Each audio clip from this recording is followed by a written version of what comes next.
Hola, bienvenidos a Asuntos Públicos. Hoy empezamos el año 12 de este programa dedicado al análisis y a la interpretación de la sociedad, la economía, la política, la cultura, con Mabel Tuaites y Silvia Neistat. Mabel, bueno, Silvia está de viaje, pero pronto vuelve a estar con nosotros. Y hoy empezamos con la política, claro, porque se cumplen 100 días del mandato de la Alianza Cambiemos en el poder, y los 100 días es un periodo que la tradición política habla siempre de la luna de miel, y los ciudadanos suelen ser bastante condescendientes con sus gobernantes en los primeros 100 días. En el caso de la Argentina vamos a ver si esto está ocurriendo o no y en qué medida.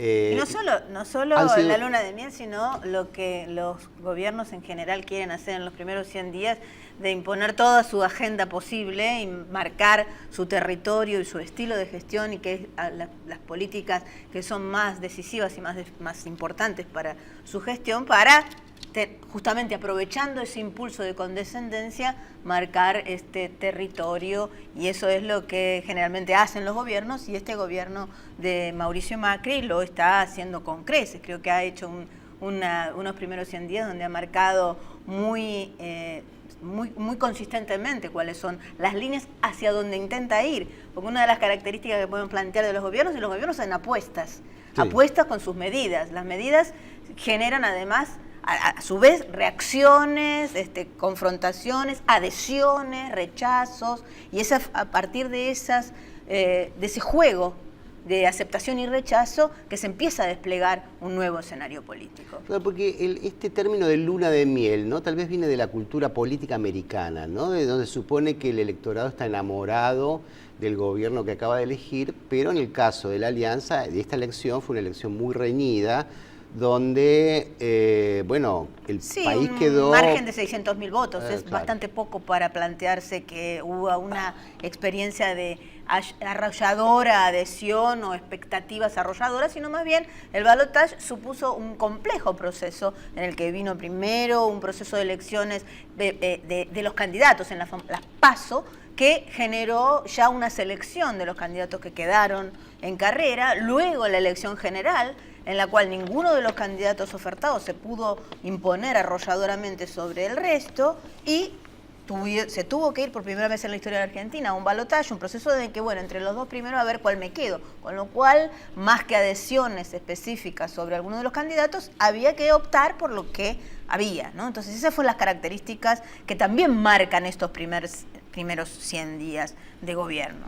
Bueno, tenemos un invitado, un experto con quien vamos a tratar de aprender más de lo que está pasando en estos 100 días de gobierno. Sí, tenemos con nosotros al doctor Alejandro Grimson de la Universidad de General San Martín, del Instituto IDAES, que es realmente uno de los intelectuales más sólidos y consistentes, y que para plantearnos el análisis político es doctor en antropología, pero tiene una vasta trayectoria en el campo de análisis cultural y político, y nos parece que su presencia nos va a iluminar muchísimo. Bueno, gracias por estar, Alejandro. Gracias por venir. Y entonces, la primera pregunta sería, ¿hubo una luna de miel, como se suele llamar, en estos 100 días del gobierno de la Alianza Cambiemos?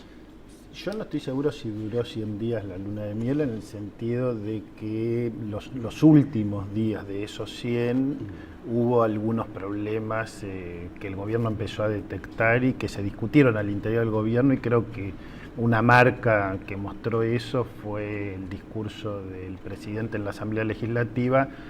Había una controversia sobre cuál estrategia discursiva utilizar y cuánto hablar del pasado, en parte porque si bien la sociedad era consciente de que había problemas económicos importantes en 2015 en la Argentina, la percepción social también es que no había una crisis como la de 2001 o el 89, o alguna crisis digamos que yo la llamo crisis de disgregación social, ¿no? No fue eso lo que ocurrió. Entonces el presidente asumió diciendo esa frase que dijo mucho durante su campaña: no se va a resolver nada de un día para otro, pero cada día vamos a estar un poco mejor.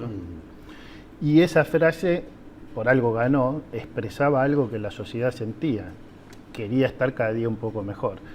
Pero la macroevaluación de diciembre y otras circunstancias dispararon una inflación ya desde noviembre, diciembre, enero muy alta, que fue limando claramente el poder adquisitivo, y creo que eso, digamos, tuvo repercusión, digamos, uno puede imaginar fácilmente un asesor ecuatoriano llamando a avisar que hay 10 puntos menos de aprobación en las encuestas, que más allá de que las empresas de encuestas argentinas siempre tienen sesgos, etcétera, pero hay bastante acuerdo de que el gobierno hacia fines de febrero estaba cayendo, no de manera dramática, pero sí, digamos, se sentía un resentimiento en términos de la imagen positiva del gobierno, de la gestión de la aprobación, y que no era todo transferible ya a la pesada herencia, ¿no? Entonces creo que esa discusión fue llevando a, bueno, tenemos que cargar desde el gobierno, digo, la idea de cargar sobre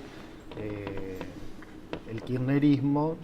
Yo planteé, digamos, después del discurso del presidente, que a mi juicio había habido algo profundamente negativo, que era inventar una crisis que no había existido.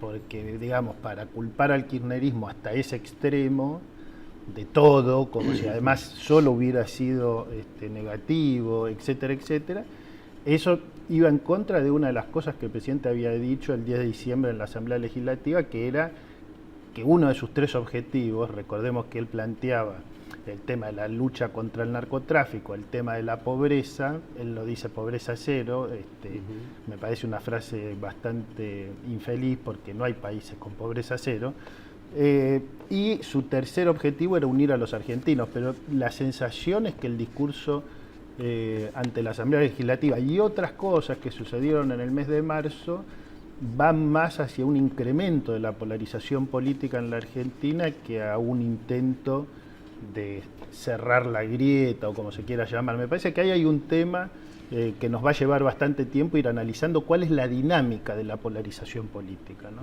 Claro, porque aquí es justamente ese tema, ¿no? El hablar de cerrar una grieta, un país más más tolerante con el otro, con las diferencias, era uno de los leitmotiv de estos años, ¿no? De estar en contra de discursos que fueran polarizantes, y lo que aparece que dentro de la coalición que intentó manejar bien Macri para llegar a la presidencia con ciertas manos libres, porque si bien es una coalición, intentó llegar al poder sin estar atado demasiado a esas alianzas. Sin embargo, a la hora de establecer su discurso de apertura de las legislativas, de las sesiones extraordinarias, intentó plantear que se hacía de alguna manera eco de las muy insistentes demandas de un sector de su coalición de que pusiera tajantemente una cruzada para viabilizar las medidas que se estaban tomando y que se pretendían tomar.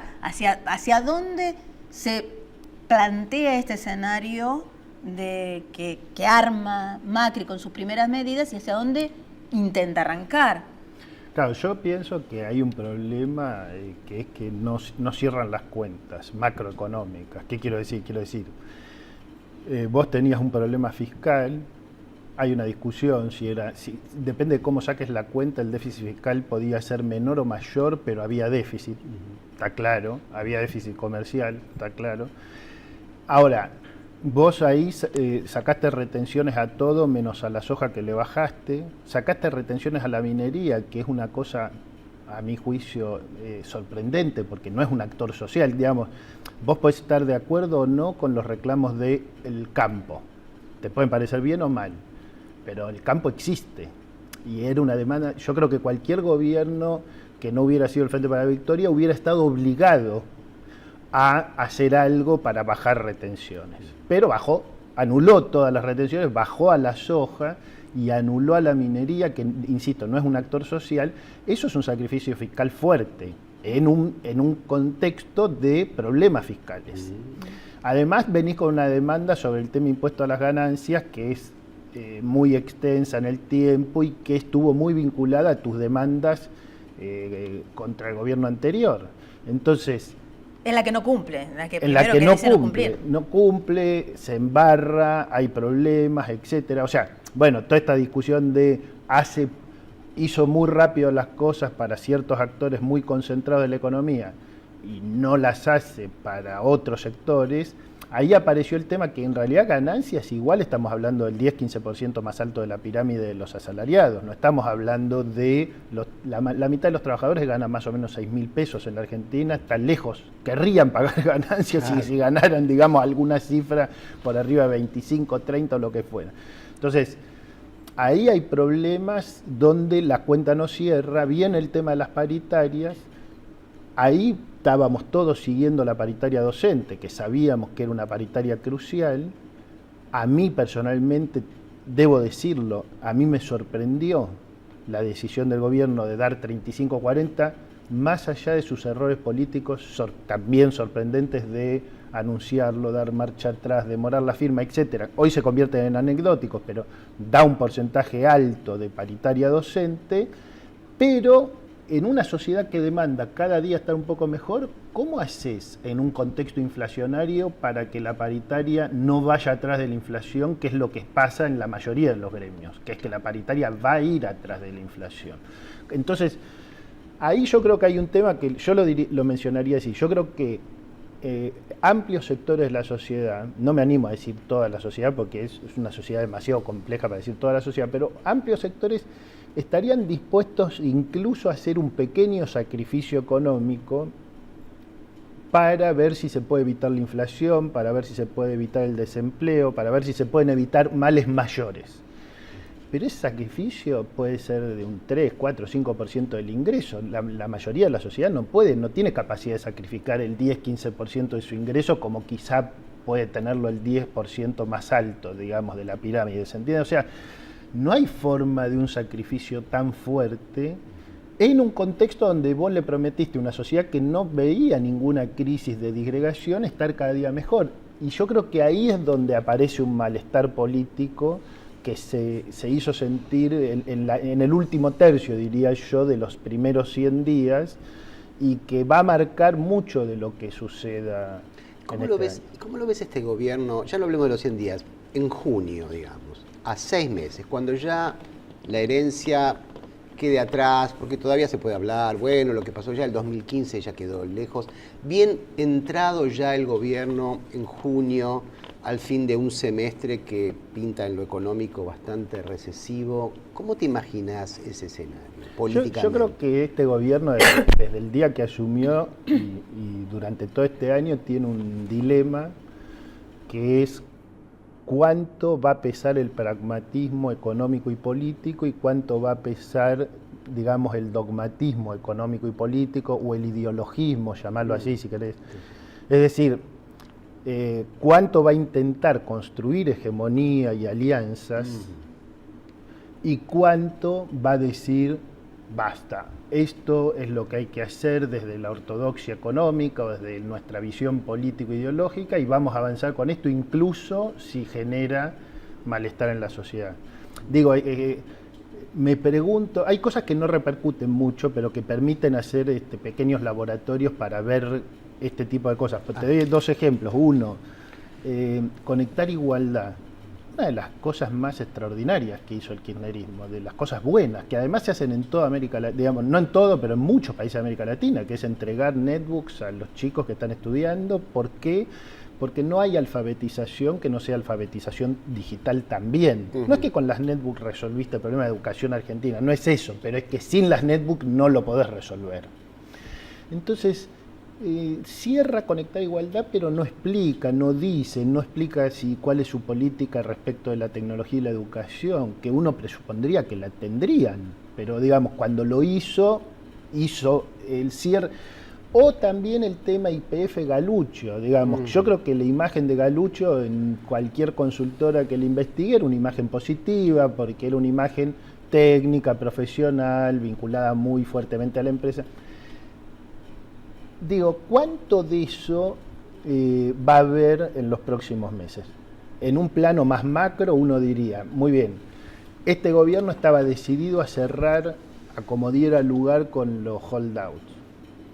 Ahí aparece un tema que es, eso estaba vinculado con, ellos lo plantearon como el último capítulo para cerrar el tema de la deuda. Y yo me pregunto, ¿es el último capítulo? Para cerrarla o para abrirla, porque se tomar puede deuda reabrir. es empezar otra vez la deuda. Digamos, ahí yo separaría dos cosas. Una, el pago específico a los holdouts es un tema, a los buitres es un tema, sí. Digamos, y otro tema es si eso puede reabrir toda la cuestión de la deuda, cosa que a mi juicio no es clara y todo el mundo lo plantea en condicional. Sería bastante improbable, dicen, pero no está claro. Ahora, yo creo que una de las respuestas a tu pregunta es ¿cuánto financiamiento va a tomar este gobierno? ¿A qué tasa? ¿Para pagar qué? Bien. Porque creo que hoy están, la tentación muy clara es tomar mucha deuda para pagar el déficit fiscal. Sí, sí. Y para estirar la cuestión de la conflictividad social y política argentina. Ahora, todos sabemos, y ellos son los primeros que lo saben, que no se toma deuda para pagar las cuentas, sino que se toma deuda para infraestructura y para desarrollo. Entonces yo creo que ahí efectivamente el panorama hacia el mes de junio va a ser ya sin ningún elemento de luna de miel en el horizonte, va a empezar a haber más conflictividad en varios planos, porque también los ejemplos como esto que se vio en Mar del Plata, de un caso de corrupción, inexorablemente van a aparecer. Bien, Alejandro, vos hablaste, en un minuto vamos a una pausa, pero antes te dejo una pregunta. Vos hablaste que hay una tensión en este gobierno entre la ideología y el pragmatismo, ¿no? Y justo a propósito de eso, uno se pregunta, ¿qué tipo de programa tiene este gobierno, ¿no? Porque en los 90, a ver, guste o no, ¿no? Había el neoliberalismo con Menem, tuvo un programa, venía enlatado con financiamiento del Banco Mundial. En los 2000, el dual de primero el kirchnerismo vino con otro programa, también se fue construyendo a lo largo del tiempo, pero tenía un discurso, el famoso relato completo, claro. Esto, vos señalaste ¿qué es esto en términos de programa? Y ahí hay una cuestión de tensión entre pragmatismo e ideología, ¿cómo se resolverá? No lo vemos enseguida, después del corte volvemos en Asuntos Públicos.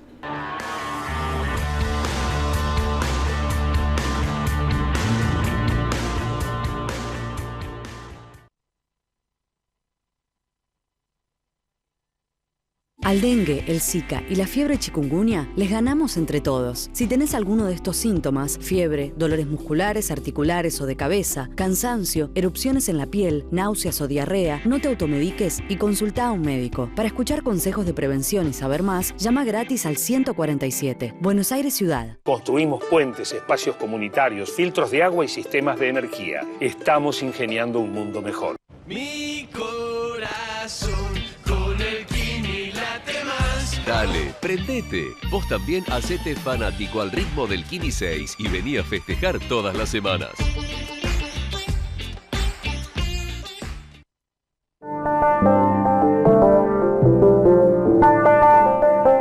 En Tucumán está tu historia. Celebremos juntos 200 años de independencia. En Semana Santa tenemos muchas opciones para vos. Ingresá a www.tucumanturismo.gov.ar y sentí Tucumán. En 2016, Tucumán tiene mucho para vos. Descubrilo. Gobierno de la provincia de Tucumán. Grupo Petersen, desde 1920, construyendo el país.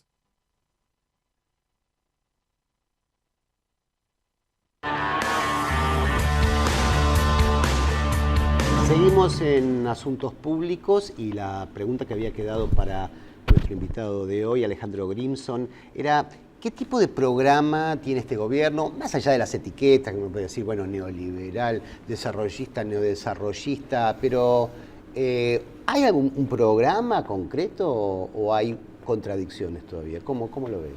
Yo primero te quiero decir que creo que nos dedicamos un poco al análisis político, económico, cultural, no tendríamos que cerrar una caracterización del gobierno en este momento, porque puede ser prematuro. Entonces, me parece más interesante formular hipótesis y esperar y ver cuáles de esas hipótesis se van verificando. Por ejemplo, Yo creo que esta tensión de la que hablábamos entre pragmatismo o ideologismo, yo creo que tiene mucho que ver con mi hipótesis principal, que es un centro-derecha o centro, como quiera llamarlo, digamos, no importa, pero digamos, está en ese espectro político, con una diferencia crucial con los 90, a mi juicio, que es que tienen conciencia de que tienen que construir hegemonía.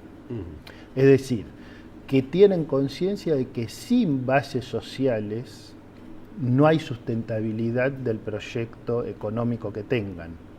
O sea, no es una derecha, creo yo, o un centro-derecha, que con la potencia de las Fuerzas Armadas y su represión brutal viene y expolia lo que puede y te deja un país en la situación en la que dejó la dictadura, sino que es un centro-derecha que ganó una elección y que por lo tanto no puede nunca renunciar completamente a lo pragmático, porque tendría que ser constitutivo de su propio ser político, porque es un partido político, es una alianza política que quiere volver a ganar. Están pensando cómo gana 2017, están pensando en cómo gana 2019. Entonces, mi hipótesis sería, esto es parecido, tiene muchos elementos de neoliberalismo, pero es un tipo específico de neoliberalismo que no conocimos antes en la Argentina, que es un neoliberalismo posibilista. En los 80 se hablaba de que la izquierda o la centroizquierda eran posibilistas, porque ya habían renunciado a las grandes utopías. Yo creo que acá hay un posibilismo, que es, mira, yo quiero dar muy poquito de ganancias, ¿cuánto puedo dar? Y ahí hay un tironeo. Y hay dirigentes políticos del gobierno mirando ese tironeo y sacando cuentas sobre ese tironeo. No es que yo voy a dar esto de ganancias y se acabó la discusión, yo doy esto de paritarias y se acabó, puse 25% de techo y se acabó no, puse 25 y me sacaron 35, porque ahí es parte de un tironeo. Yo creo que eso es parte de lo que está en la escena hoy del gobierno, que es quieren hacer política, no quieren renunciar a hacer política. Y además usan, se dice que este es un gobierno amigo de los mercados, pero el Estado interviene, ayudando a los viñateros, ayudando a los productores lecheros. Tratando de los reclamos sobre los estragos climáticos que tuvo el campo. Son esos los sectores que paradójicamente más están acudiendo al Estado, y los que más están reclamando presencia estatal, ¿no? Que es otro de los ejes de discusión. ¿Qué papel juega el Estado? Mantiene la protección a ciertos sectores industriales como textiles, calzado, metalurgia.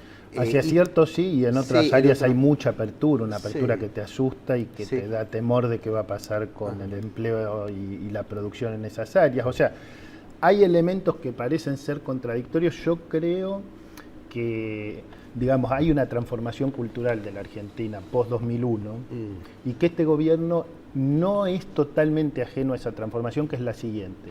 La sociedad argentina, en su mayoría, y cuando digo en su mayoría, obviamente estoy incluyendo a una parte de los votantes de Macri, no quiere una sociedad del libre mercado del zorro en el gallinero. No quiere eso, porque sabe que eso termina mal, termina con violencia social, termina con muertos, termina con una crisis de segregación. No veo yo una sociedad argentina que haya reclamado un cambio en el sentido de que el Estado no esté, sino más bien que el Estado esté desde el punto de vista de la sociedad. Yo, más allá de lo que yo opine que puede hacer o no este gobierno, yo veo una sociedad queriendo un Estado con una presencia de mayor calidad. Ahora, no sé si el gobierno lo va a conseguir eso, si se puede hacer, porque justamente creo que hay una dimensión de ideologismo a la cual tampoco están dispuestos a renunciar y que en ese sentido va a ir generando una tensión constante, y me parece que en ese sentido hay una sociedad que está marcada culturalmente por un cambio de valores entre el siglo pasado y este siglo, donde, digamos, el viejo discurso de Neustadt ya hoy no tiene capacidad de penetración. Claro, en los 90, por ejemplo, tomando el caso de Aerolíneas Argentinas, ¿no?, que tiene el déficit, Menem me hubiera dicho privatícese, ¿no? Y bueno, hoy no se podría decir eso, pero hoy se diría eficientícese. Gaste menos, ruta no pero rentable. No está en discusión que el Estado tiene que tener una aerolínea, por ejemplo, que antes se cuestionaba, ¿no? Yo creo que nosotros vimos el momento en el cual Macri hizo un cambio. Sí. Creo que, si yo no me equivoco, fue justo después de las PASO, donde él vio que solamente reconociendo la asignación universal, YPF y aerolíneas como cuestiones bastante icónicas, tenía chances de hacer esto que vos decís, que yo creo que era digamos, él no ganaba sin hacer ese giro. Ajá. Y ese giro fue una lectura que también hay que reconocérsela a Cambiemos o al PRO, que tiene una capacidad de lectura de la sociedad que otras fuerzas políticas no han procurado de esa manera tan sistemática. Entonces creo que ahí también eso es parte del hacer política y de la dimensión más pragmática que va a ir chocando con la dimensión más ideológica. Claro, porque ahí la hipótesis es, esto fue lo que permite ganar las elecciones, pero rápidamente el despliegue de las primeras medidas y la primera ocupación de las planas de conducción del Estado estaban llevando a interpretar más que había un repliegue hacia lo más profundo que se caracteriza como el núcleo más duro de la derecha argentina. Es decir, bueno, volvieron a replegarse sobre lo que siempre hicieron y sabían hacer, y de esto se olvidaron un poco, incluso ciertas medidas que parecen más vengativas, asusadas por algunos sectores. Porque la pregunta, creo que la hipótesis más pertinente es si se va a poder construir una trama de equilibrio en el que la sustentabilidad política de mediano plazo y largo plazo tome en cuenta otros intereses, o si al querer avanzar a construir otra cosa, porque también la construcción es para dónde forzamos la sociedad y qué apoyo lo vas a tener que contar en la próxima vez que vengas, porque se nos acabó el tiempo del programa. Bueno, pero nos quedamos con el concepto de posibilismo, que es muy interesante. Gracias a ustedes, esto fue Asuntos Públicos, hasta el jueves que viene.